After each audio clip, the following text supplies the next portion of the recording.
정성산 TV를 애청해주고 계시는 대한민국 국민 여러분, 해외 동포 여러분, 탈북민 여러분들과 해외에 계신 북한 동포 여러분 안녕하십니까? 북한의 도발 수위가 심상치 않습니다. 군사적 위협도 뒤따랐다. 이에 따라 9.1 남북 군사합의에 따른 남북 해상 완충구역은 사실상 무력화됐습니다. 군사안보 관계자들은 향후 도발 수위는 더 높아질 것이라고 입을 모았습니다.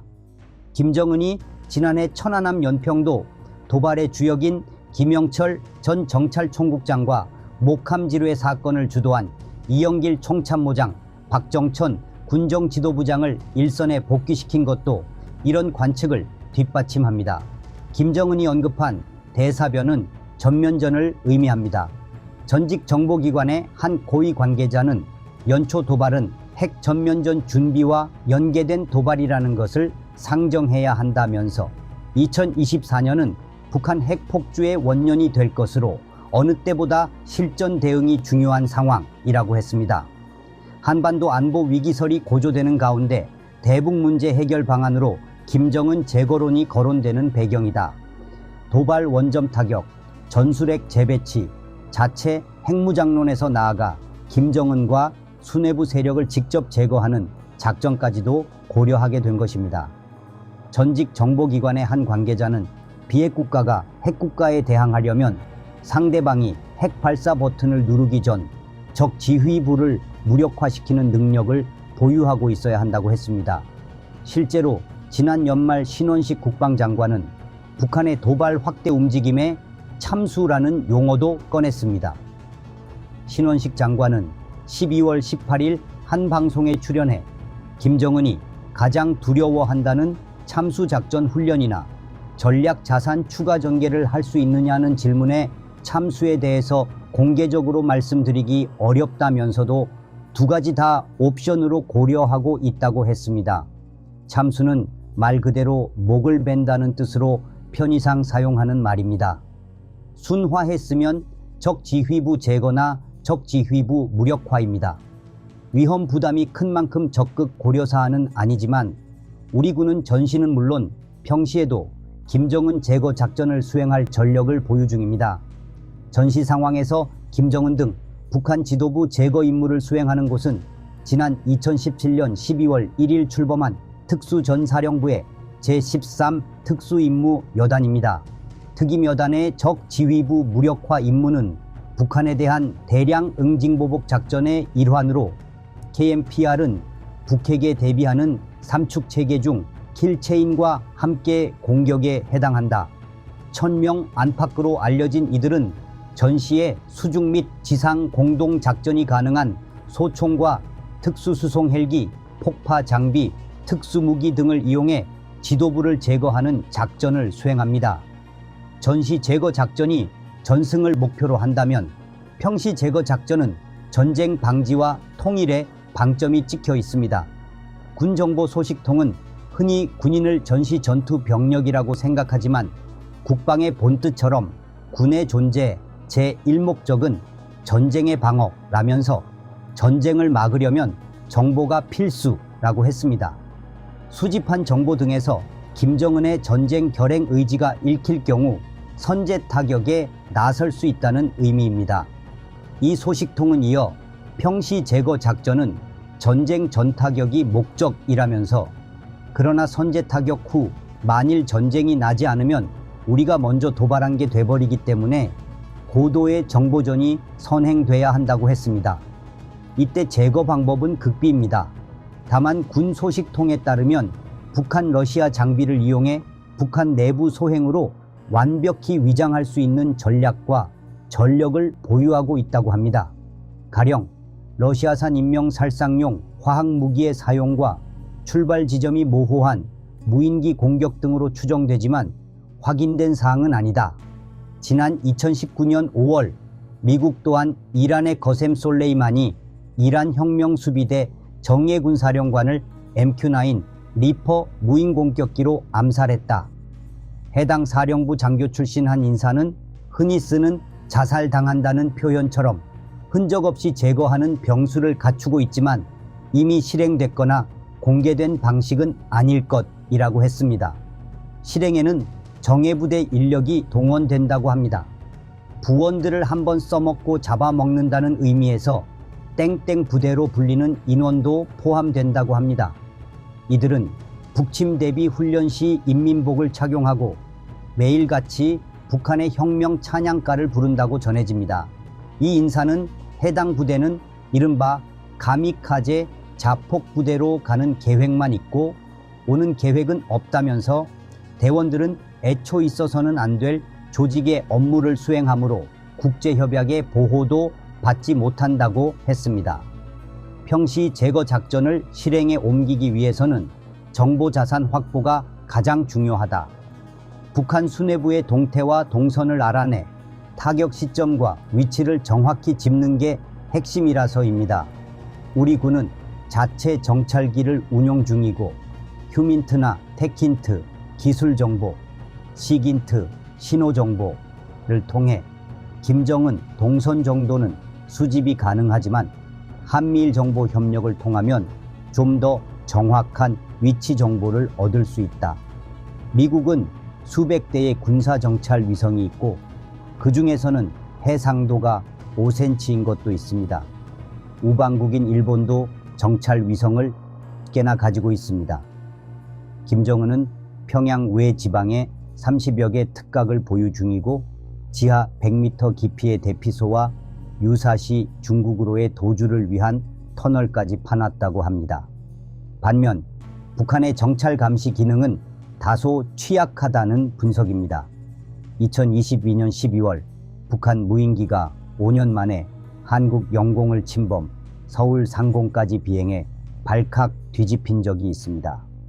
당시 한국 군 당국은 그날 오후 즉각 유무인 정찰기를 비무장지대와 군사 분계선 이북으로 급파해 북한의 주요 군사 시설을 촬영하는 등 강경 대응을 했습니다.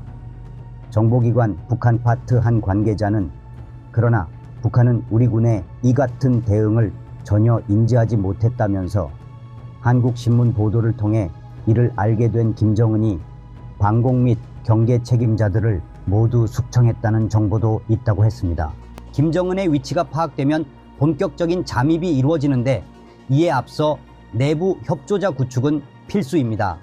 한국의 수도 방위사령부에 해당하는 평양방어사령부와 김정은의 신변을 경호하는 호위사령부를 뚫고 가기가 쉽지 않기 때문이다. 정보기관 소식통은 우리 정보기관에서 포섭 후 장기간 관리 중인 북한 내부 반체제 인사와 북한군 고위 관계자가 있는 것으로 안다고 했습니다. 내부 협조자가 이중 간첩일 가능성도 배제해선 안 됩니다. 북중 접경지에서 장기간 블랙 흑색 공작 요원으로 활동했던 한 인사는 신복에게 언제든 칼을 맞을 수 있는 게 이 세계라면서 이 바닥에서 지피지기는 누가 아군이고 누가 적군인지 알아야 한다는 의미로 해석된다고 했다. 실제로 신복의 배반으로 작전 실패는 물론 북한으로 끌려가 고문을 당한 사례도 있습니다. 이 인사는 이어 일반인들은 결코 알 수 없는 공작 기술이 있다면서 구체적인 내용은 남북통일 이전에는 절대 알려지지 않을 것이라고 했습니다. 굳이 제거 작전과 같은 극단적 방안을 쓸 필요가 없다는 의견도 있습니다. 정보기관에서 심리전을 담당했던 한 인사는 북한이 가장 두려워하는 것 중 하나가 전단이라면서 김씨 일가의 실상을 알리는 대북 전단을 적극 활용한다면 손에 피를 묻히지 않고도 김씨 일가를 축출할 수 있다고 했습니다. 또 다른 정보기관 관계자는 김정은 체제 출범 후 고위 간부의 숙청과 처형이 반복되면서 평양 군 간부 포함 핵심 세력들 또한 김정은에 대한 반발심이 크다면서 외부가 아닌 내부에서 제거하는 시나리오도 생각해 볼 수 있다고 했다. 지난 2019년 북한 국가안전보위부에서 근무하다 탈북한 모 씨에 따르면 2009년부터 10년간 김정은의 암살 미수 사건이 16차례나 있었다고 합니다. 이 관계자는 이어 김정은에게는 아들 하나와 딸 둘이 있는데 아들이 변변치 않고 막내딸은 너무 어려 둘째 딸인 김주애를 늘 공개 대동한다면서 10살짜리 딸을 지근거리에 두는 이유 중 하나는 암살 등 공격으로부터 방패 삼으려는 속셈이라고 했습니다. 머지않아 자연사할 가능성도 제기됩니다. 정보기관 북한 파트 한 관계자는 평양 핵심 소식통에 따르면 김정은이 다리를 가끔 절뚝거리는 이유가 발에 당뇨 합병증이 왔기 때문이라면서 이대로라면 2030년을 못 넘길 것이라는 진단도 나온다고 했습니다. 김정은을 암살하려는 시도는 무려 26건이나 있었다는데 김정은을 제거하려는 사건을 집중 조명하며 암살을 계획한 세력이 최고 권력층부터 일반 주민까지 다양하다는 충격적인 사실이 있습니다. 대표적인 사건은 2004년 북한 용천역 폭파 사고로 무려 1,300명의 사상자를 낳은 암살 미수 사건입니다. 이 사건 이후 김정일 암살 주동자가 휴대폰으로 기차를 폭파시켰다는 소문 때문에 한동안 휴대폰 사용이 전면 금지되기까지 했다고 합니다. 여기에 안기부가 주목했던 초유의 김일성 암살 모의 사건도 공개됩니다. 당시 안기부에서 김부자 사형의 내용이 담긴 전단을 입수한 것입니다. 그 전단은 구국항쟁위원회라는 북한 내부에 있는 비밀 조직이 뿌린 것으로 김일성을 암살한 뒤 북한의 실상을 알리려고 목적이었다는 전문입니다. 현재로서 가장 높은 확률의 북한 붕괴 시나리오는 강도 높은 압제에 의한 권력구조 붕괴입니다. 북한 정권은 최근 외교관들의 동선, 북한 내 청소년들의 한류, 고위층들의 동향에 대한 전례 없는 감시와 통제, 처벌로 압박 강도를 높이고 있다. 이것이 터진 둑을 붕괴시키는 힘으로 작용할 수 있다. 보통 이와 유사한 경우 대한 세력에 의한 쿠데타가 일어나 정권을 교체하는 시나리오가 가능하지만 북한 체제의 특수성으로 보면 그리 높지 않습니다. 이를테면 가장 현실적인 가정은 러시아와의 밀착에서 실패하거나 크게 얻지 못하고 중국과 갈등 관계를 높일 경우입니다. 이 경우 북한은 완벽하게 고립되고 극도의 빈곤 상태로 추락한다. 따라서 김정은의 통치 기반인 호위사령부, 국가보위부나 당 조직 등이 충분한 배급과 인센티브를 받지 못할 경우 일어날 수 있습니다. 희망을 잃어버리고 강한 배신감을 느낀 지도부는 김정은에 대해 불신하게 되며 역시 체제 와해의 상태에 접어들게 됐다. 이미 충성심이 약화하고 외부 세계에 대한 상당한 인식이 있는 상태라 당근 없는 채찍은 통하지 않게 됩니다. 중장기적으로는 이 시나리오도 매우 유효한 가정입니다.